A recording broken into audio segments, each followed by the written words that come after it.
Hello, I am Lavanya. Welcome to Yura's Infotainment channel. Che Guevara, El Che అని పిలుస్తారు. ఈయన ఒక Argentina Marxist విప్లవకారుడు, వైద్యుడు, రచయిత, మేధావి, గెరిల్లా నాయకుడు, క్యూబన్ విప్లవంలో ప్రముఖ వ్యక్తి. చె గువేరా ఫిడెల్ కాస్ట్రోతో పనిచేశాడు. ఫిడెల్ కాస్ట్రో ఏ విధంగా అయితే ఫ్రెంచ్ విప్లవానికి ముఖ్యమని చెప్తారో అదే స్థాయిలో చె గువేరాని కూడా చెప్పుకోవాలి. చె గువేరా ధైర్యవంతుడు, త్యాగజీవి, స్వార్థం లేని పోరాట తత్వం ఉంది.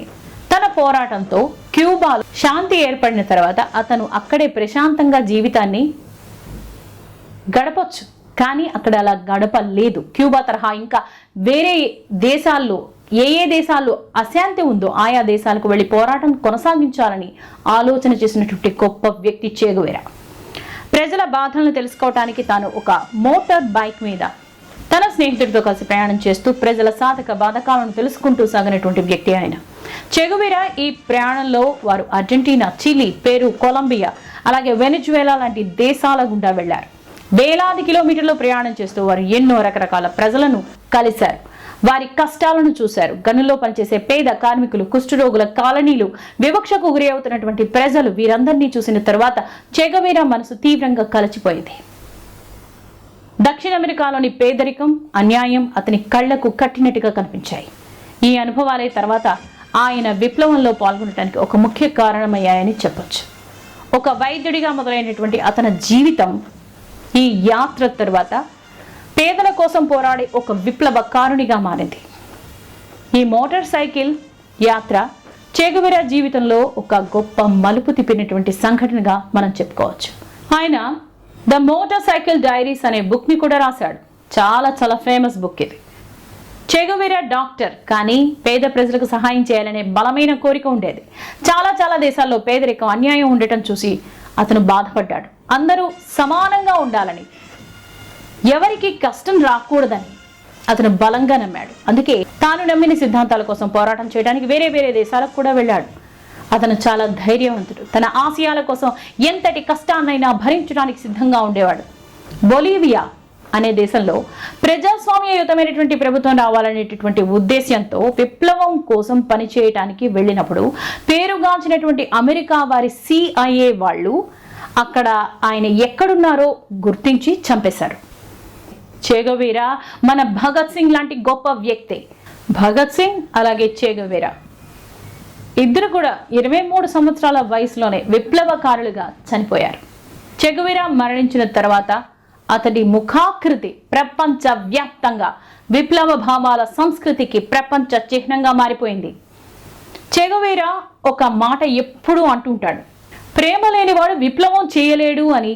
ప్రజలందరి మీద ప్రేమ ఉన్నవాడు మాత్రమే ప్రజలందరి కోసం విప్లవం చేయగలడు. తాను ఏమైపోతానో అనే విషయం కూడా పట్టించుకోకుండా ప్రజల కోసం ఆలోచించగలడు, ప్రజల కోసం బ్రతకగలడు, ప్రజల కోసం చావగలడు అంటాడు. బ్రతుకుతూ విప్లవాన్ని నెలకొల్పి ప్రజలను చైతన్యవంతం చేస్తూ బ్రతకాలి అంటే బ్రతకగలడు.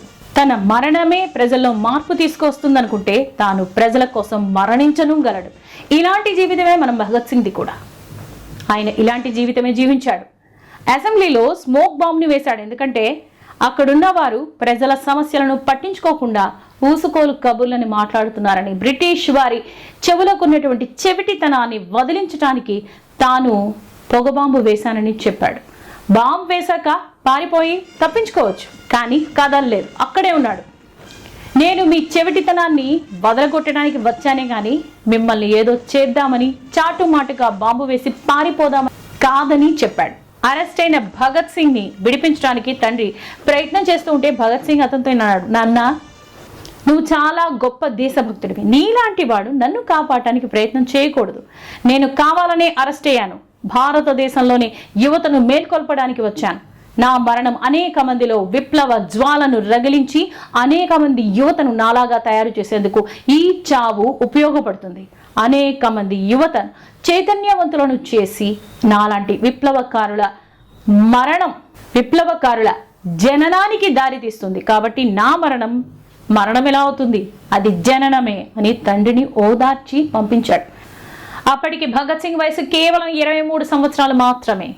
తాను మరణించే ముందు రోజున అక్కడే ఉన్నటువంటి జైలు వార్డెన్కి చెప్పాడు, ఇక్కడ నీవు ఒక అద్భుతాన్ని చూడబోతున్నావు. నీవు నీ జీవితంలో భారత మాత దాస్య శృంఖలాలను తొలగించడానికి వీరునిలాగా వీరమరణం పొందే భరత మాత ముద్దు బిడ్డని చూడబోతున్నావు, అద్భుతాన్ని చూడబోతున్నావు. నీవు ఇటువంటి మంచి పని, గొప్ప పని చేసినందుకు సాధారణంగా స్వర్గం, నరకం వంటి వాటిని నమ్మేవారు స్వర్గానికి వెళ్తారు. కానీ నాకు ఈ స్వర్గం, నరకాల గురించి తెలియదు, నేనెప్పుడు చూడలేదు.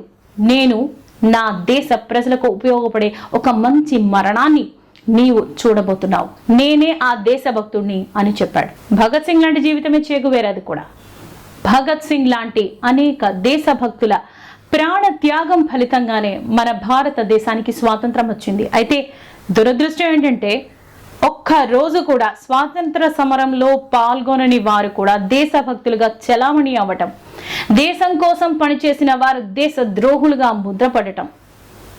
పారాడాక్స్ అంటే ఇదేనేమో. ఇలాంటి యుగంలో మనం జీవిస్తున్నాం.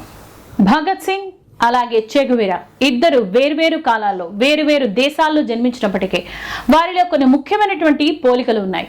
ఇద్దరు తమ దేశాల్లో అన్యాయం, దోపిడీని చూసి తీవ్రంగా కలత చెందారు. సమాజంలో మార్పు తీసుకురావాలనే బలమైనటువంటి కోరిక వారిద్దరిలోనూ కనిపించింది.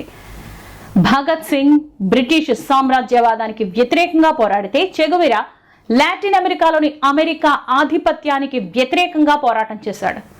వీరిద్దరూ విప్లవకారులే. ఇద్దరికి పేద ప్రజల పట్ల, అణగారిన వర్గాల పట్ల అమితమైనటువంటి సానుభూతి ఉండేది. వారి జీవితాలను మెరుగుపరచడానికి తమ వంతుగా పోరాటం చేయాలని వారు భావించారు. ఇద్దరు తమ ఆశయాల కోసం ప్రాణాలను సైతం లెక్క చేయని ధైర్యవంతులు, సాహసవంతులు. వారు నమ్మినటువంటి సిద్ధాంతాల కోసం చివరి వరకు పోరాటం చేశారు, పోరాడారు. ఎటువంటి ఒత్తిడికి తలొగ్గలేదు. సమానత్వం, సోషలిజం వంటి సిద్ధాంతాలను వారు విశ్వసించారు. భగత్ సింగ్ అలాగే చెగువెరా ఇద్దరు తమ కాలంలోని యువతకు అలాగే ఇప్పటికీ ఎంతో మందికి స్ఫూర్తిగా నిలుస్తున్నారు.